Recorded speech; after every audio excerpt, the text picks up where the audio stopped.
On July 10th, Variety published an interview with director Tim Miller about his upcoming Terminator Dark Fate. In the interview, he worded himself in a way which might be construed as unfortunate. Making matters even worse, Variety chose to plaster these unfortunate words right there in the headline, for maximum viral spread. Why would they do such a thing? Didn't Variety realize the backlash this would cause? Why did Miller say all of that to begin with? Doesn't he know fans have had it with being gaslighted? Or is there a bigger game being played here? I think it is. I think every word in that interview was calculated and that the headline was cleared for use by the studio and the filmmakers. In this editorial, I will begin by going through just what Tim Miller said, before adding some context to it. Then we can explore who I think this article is really intended for and to what end. Contrary to what some may believe, James Cameron has a mostly ceremonial role behind the scenes of the upcoming Terminator Dark Fate. It doesn't matter that he will get the rights to the franchise back in October of this year, because he preemptively leased them right back to their previous owner, producer and Skydance CEO David Ellison. Director Tim Miller even states that Cameron's focus is on Avatar in this very interview. On Terminator Dark Fate, Cameron does little more than provide some pointers along the way. If you want more information about Cameron's involvement and the rights situation, then subscribe and hit that bell, because we will take a deep dive into that in future videos. But it wasn't Cameron that got fans up in arms this last week.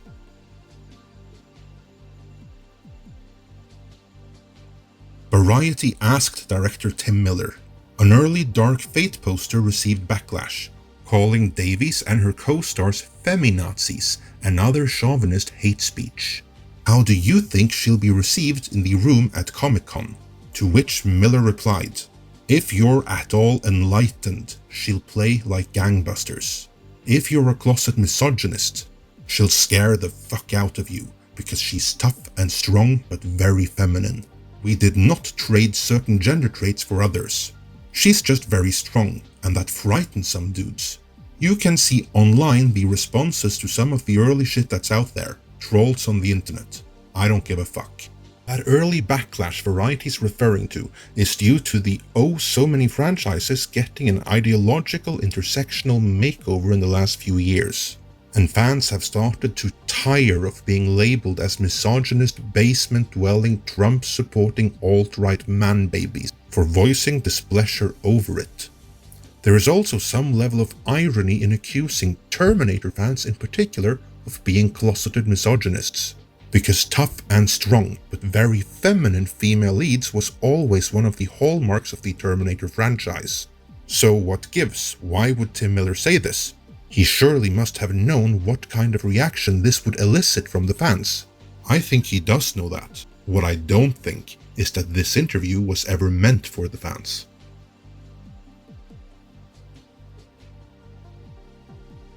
In the summer of 2017, Wonder Woman was all the rage. If you were to believe some of the more out there coverage in the entertainment media, Wonder Woman was the first movie to ever show a female superhero equal to the male heroes. Wonder Woman fought the patriarchy, and if you didn't think Wonder Woman was the greatest thing since sliced bread, then you must be an evil misogynist lout. Against this backdrop, James Cameron had the audacity to say that Wonder Woman wasn't just an overrated movie, it was a step backwards for female protagonists. He even drew a Terminator comparison, saying that Sarah Connor was not a beauty icon. She was strong, she was troubled, she was a terrible mother, and she earned the respect of the audience through pure grit. The entertainment media did not like that, not one bit, and a massive backlash ensued. There were demands that Cameron apologize. Cameron did not apologize. Instead, he doubled down. This did not win him any favors with the entertainment media. Fast forward to February of 2019. That's when Robert Rodriguez's Alita Battle Angel was released. The script was written by James Cameron, who who also co-produced the movie. Like previous movies either written or directed by Cameron, it featured a strong female character that earned the respect of the audience. It didn't earn the respect of the entertainment media, however, because while it was in release, they largely ignored it. I cannot say if this was due to some latent hostility from Cameron's earlier comments towards Wonder Woman, or if it was because Alita's marketing campaign hadn't positioned it as some kind of female-centric battle of the sexes ordeal. In either event, Alita was a female-led movie that didn't get all that much attention from the entertainment media. Their focus was on another female-centric superhero movie about to be released, and on attacking the fans who were critical of it. When some members of the entertainment media came to learn that the very fans and pundits they were scolding as misogynists actually liked and championed for the female-centric Alita, however, they did not see the error of their ways. They did not realize that the fans weren't misogynists after all. No, they consigned Alita to the alt-right. It may be extreme, but that is nonetheless one example of the entertainment media a movie like Terminator Dark Fate is dependent upon for favorable coverage.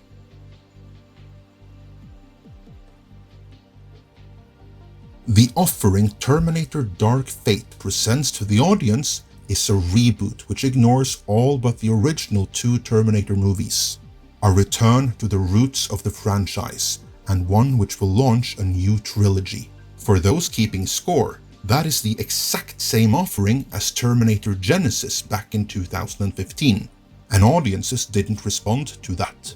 Like both Terminator Salvation and Terminator 3 before it, Terminator Genesis failed to spawn the direct sequels it set up.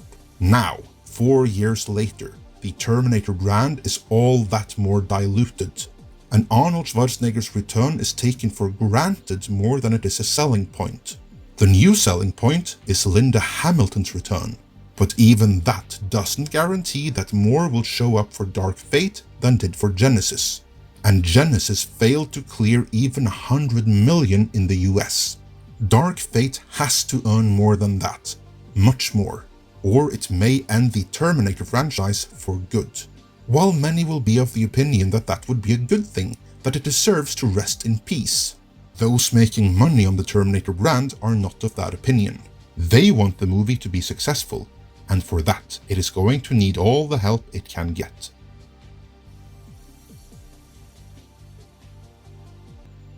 I think one lesson Cameron and the makers and the marketing people behind Terminator Dark Fate might have learned from Alita is that if your movie has strong female characters but doesn't make a point about it in its marketing, it isn't going to get much press and coverage beyond what they have to pay for.